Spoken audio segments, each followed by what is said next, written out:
मेरे प्रिय भाई और बहनों, आपको इन कार्यक्रमों के द्वारा प्रभु के दिव्य वचनों को सुनने का मौका मिलता है। मैंने देखा है कि आज हजारों लोग सिर्फ हमारे छोटे से कार्यक्रमों के जरिए पवित्र वचनों को सुनकर अपने जीवन में बहुत सारी कृपाएं महसूस करते हैं। आप जानते हैं, आज संसार भर में प्रतिदिन लाखों प्रभु के सेवक सेविकाएं संसार भर में प्रभु के दिव्य वचनों को बो रहे हैं,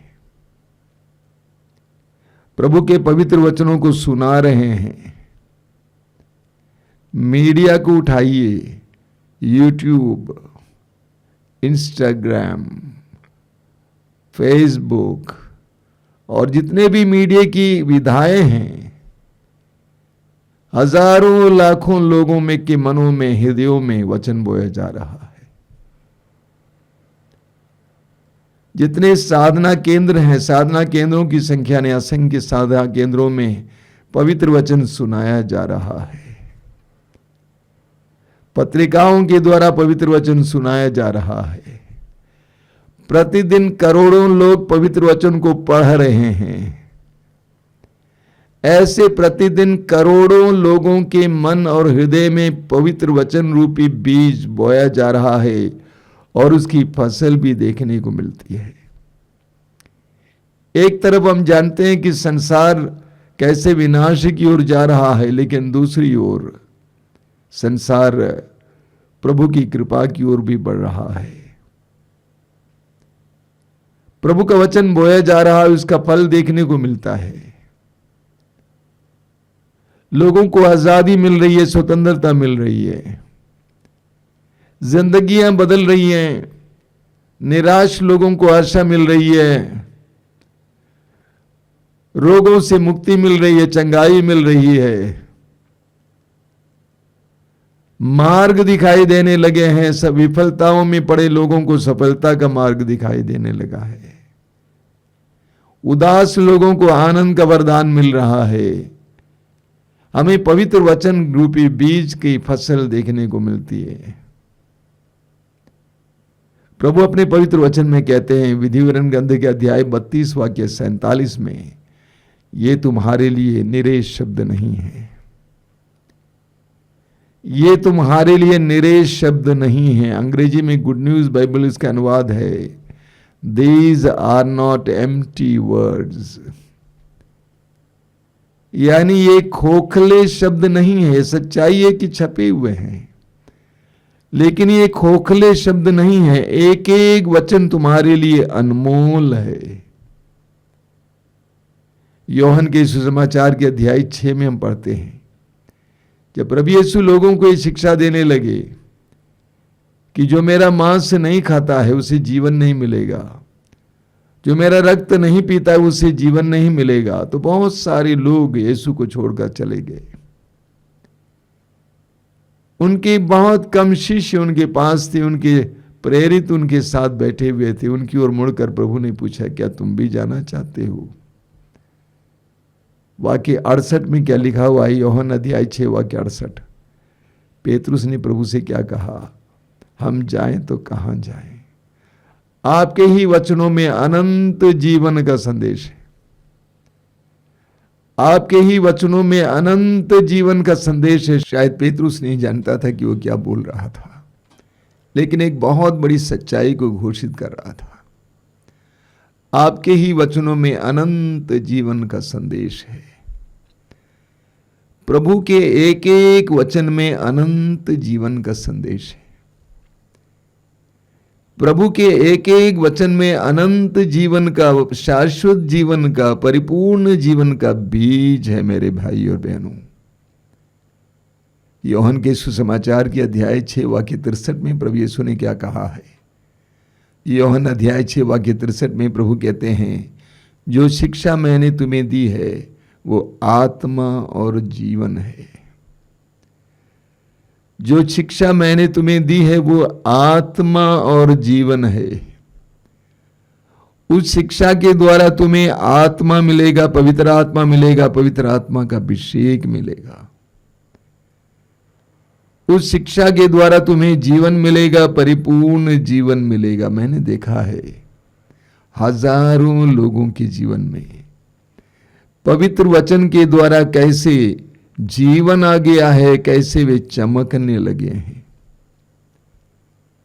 मेरे लिए ये एक अनोखा अनुभव है। पिछले करीब 30 वर्षों से मैं देखता हूं कि यहां मातृधाम आश्रम में हजारों लोग आते हैं। कई लोग आते थे, अन्यत्र चले गए हैं, लेकिन बराबर हजारों लोग आते हैं पवित्र वचन को सुनने के लिए। मैंने देखा कि जिंदगियां कैसे बदल गई हैं, परिस्थितियां कैसे बदल गई हैं, लोग कैसे बदल गए हैं। लोगों में आत्मा आया है, लोगों में जीवन आया है। इस्यास नबी अध्याय 66 वाक्य 2 में लिखा हुआ, प्रभु कहते हैं, मैं उन लोगों पर कृपा दृष्टि करता हूं जो विनम्र है, पश्चातापी हैं और श्रद्धा से मेरी वाणी सुनते हैं। जब कोई श्रद्धा से प्रभु की वाणी सुनते हैं तो प्रभु की कृपा दृष्टि उस पर पड़ती है। एक बहुत बड़ी बात है। जब कोई श्रद्धा से प्रभु की वाणी को पढ़ता है या सुनता है, प्रभु की कृपा दृष्टि उस पर पड़ती है। प्रभु का वचन हमें जीवन प्रदान करता है। एजेकिएल नबी के ग्रंथ के अध्याय 37 में एक बहुत जबरदस्त दृश्य हमें देखने को मिलता है। एजेकिएल नबी को प्रभु ने एक जबरदस्त दृश्य दिखाया। एक घाटी और घाटी भर में सूखी हड्डियां तितर बितर पड़ी हुई थी। वे हड्डियां बिल्कुल सूख गई थी। प्रभु ने पूछा, एजेकिएल बोल, क्या इन हड्डियों में जान आ सकती है? एजेकिएल ने कहा कि प्रभु आप जानते हैं। तो प्रभु ने एजेकिएल से क्या कहा? एजेकिएल इन हड्डियों से कहो प्रभु की वाणी सुनो। प्रभु ईश्वर ने एजेकिएल को एक बहुत बड़ा काम दिया, सूखी हड्डियों को वचन सुनाने का काम। वो भी बहुत सूखी हड्डियों को वचन सुनाने का एक काम दिया, एक बहुत बड़ी चुनौतीपूर्ण कार्य है। लेकिन एजेकिएल ने प्रभु के आदेश का पालन किया। जैसे जैसे प्रभु कहते गए वैसे वैसे एजेकिएल बोलता गया। सूखी हड्डियां जुड़ने लगी। अंत में सूखी हड्डियां एक बहुत विशाल जनसमूह बन गया। एक बहुत बड़ा प्रतीक है। आज मैं देखता हूं कि संसार भर में कितनी सूखी हड्डियां जीवन प्राप्त करती हैं। इब्रानियों के पत्र के अध्याय 4 वाक्य 12 में पौलुस ने जो कहा सच है। पौलुस कहते हैं, the word of God is alive and active. प्रभु का जीवन जीवित और सशक्त है। वास्तव में उसका अनुवाद होना चाहिए था जीवित और क्रियाशील है। प्रभु का वचन, प्रभु की वाणी जीवित और सशक्त है, क्रियाशील है, उसमें जीवन है। हालांकि वो छपा हुआ है, लेकिन उसमें जीवन है। जब उच्चारित किया जाता है, वह जीवन प्रसारित किया जाता है। आप एक बात का ख्याल कीजिएगा, गिलास ले लीजिए, गिलास में पानी डालिए, उस पानी में एक डिस्प्रिन का टैबलेट डालिए। आप देखेंगे वो टैबलेट कैसे क्रियाशील होता है उस पानी में। ठीक उसी तरह प्रभु का वचन हमारे जीवन में क्रियाशील होता है, हमारे जीवन में क्रियाशील होता है, क्योंकि उसके अंदर जीवन है, वो व्यर्थ नहीं है। एक एक वचन में जीवन है।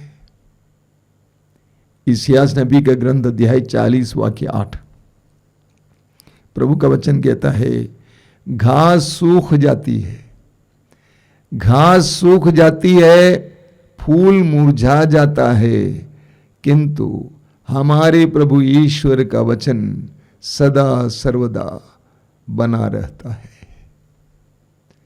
घास सूख जाती है, फूल मुरझा जाता है, किंतु हमारे प्रभु ईश्वर का वचन सदा सर्वदा बना रहता है। एक एक वचन सदा सर्वदा बना रहता है।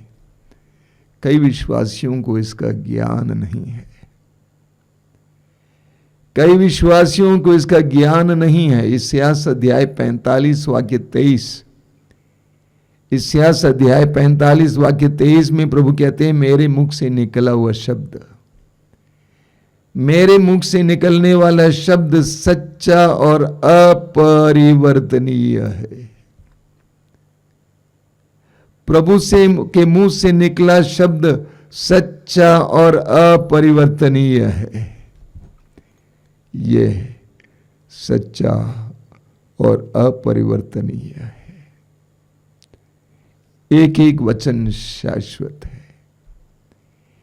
एक एक वचन के द्वारा शाश्वत जीवन हमें प्राप्त होता है। इसलिए लूकस के समाचार के अध्याय 8 और मत्ती अध्याय 13 में प्रभु यीशु बीज बोने वाले का दृष्टांत सुनाते हैं और अंत में शिष्यों को समझाते हैं, बीज ईश्वर का वचन है, सुसमाचार है, बोने वाला ईश्वर का पुत्र है, मानव पुत्र है।